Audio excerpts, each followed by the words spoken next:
Hello Medicos, welcome to my channel The Exploring Medicò. So friends, in last session we had discussed about immunity and I hope it would be beneficial to you all. So let's discuss further about antigen. So our today's topic is antigen. So what is antigen? So we can write that substance that can be recognized by B cell receptors and T cell receptors and that evoke a specific immune response are called antigens. There are two types of antigens mainly, complete antigen and partial antigen. So what is complete antigen? So that are able to evoke an immune response independently are complete antigen, and that requires an additional carrier protein to be able to stimulate an antibody response. These are known as Haptens. So partial antigen could be also known as Haptens, and these Haptens are further classified into two main types, simple one and complex. So what is simple hapten? So it is a simple chemical substance which is monovalent and can react with antibody, but it is unable to precipitate the reaction. And the complex one is, it is relatively complex and large, and it is polyvalent, and it could be react with specific antibody and able to precipitate the reaction. So now there are two attributes of antigenicity. First one is immunogen and the second one is immunological reactivity. So immunogen, substance capable of inducing immune response are immunogen, and specific reaction with antibody and sensitized cells are immunological reactivity. So friends, based on the ability of antigens to carry out these two functions, they may be classified into different types. First one, as we discussed, complete antigen and incomplete antigen, or it could be also known as partial antigen. So in incomplete antigen, you can further describe as simple hapten and complex hapten, as we had discussed before this one. Okay, so now there are two topics that are epitope and paratope.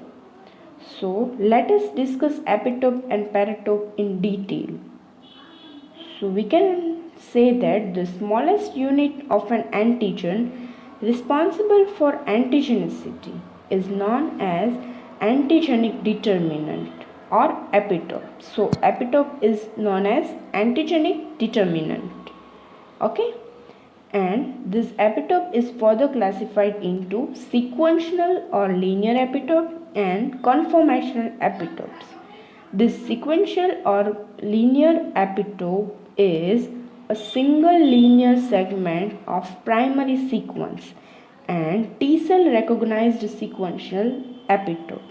And conformational epitopes are formed by being brought together on surface residues from different sides of peptide chain during its folding into the tertiary structure. And B cells identify tertiary conformational epitope. So sequential and conformational is difference through T cell and B cell.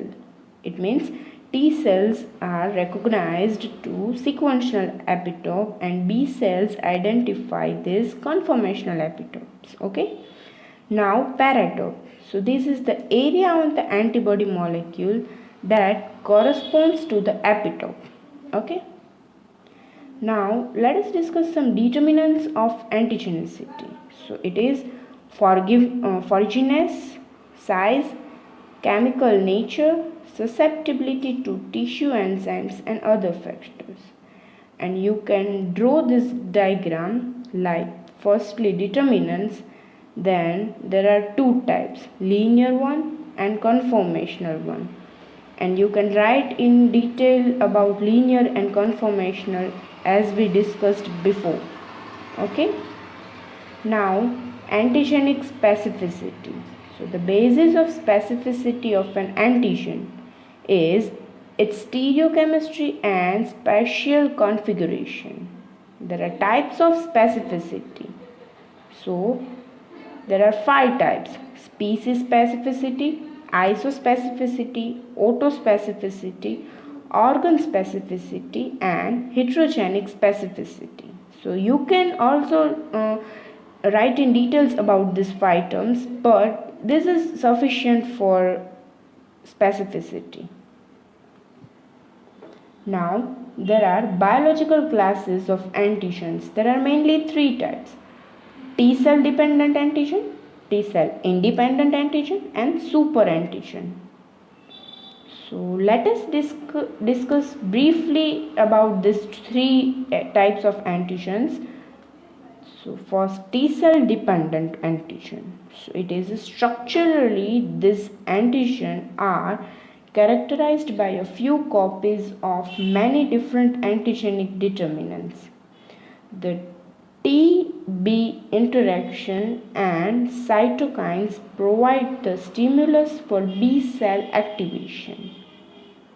Now, T cell independent antigens. Some antigens can directly stimulate antibody production by B cells without the apparent participation of T cells. Such antigens are called T1 antigens. There are 2 types of T cell independent antigens. Number 1, type 1 antigen and type 2 antigen. So type 1 antigen are directly mitogenic for B cells and cause polyclonal B cell activation. And type 2 antigens are polymetric compounds like polysaccharides or proteins. Now super antigens. So friends, this is most IMP type of antigen. So super antigens are some antigens can polyclonally activate a large fraction of the T cells and leads to massive immune response. These antigens are called super antigens. Super antigens stimulate up to 10% of T cell to respond, whereas antigen would normally stimulate only 0.01 to 0.01% of T cells to respond. Some examples of super antigens that are staphylococcal enterotoxins, staphylococcal toxic shock toxin, streptococcal pyrogenic exotoxins, mouse memory tumor virus. It is retrovirus. Okay. This is diagram of that. See here, there is a T cells, APC, class 2, class 1, beta 1, beta 2, alpha 1, alpha 2, and non-specific peptide. And here there is a super antigen staphylococcal endotoxin. Okay. So thank you friends for listening me, and I hope it will be beneficial to you. So if you like my video, please subscribe the channel, and if you have any queries, you can ask me in my comment box. So thank you.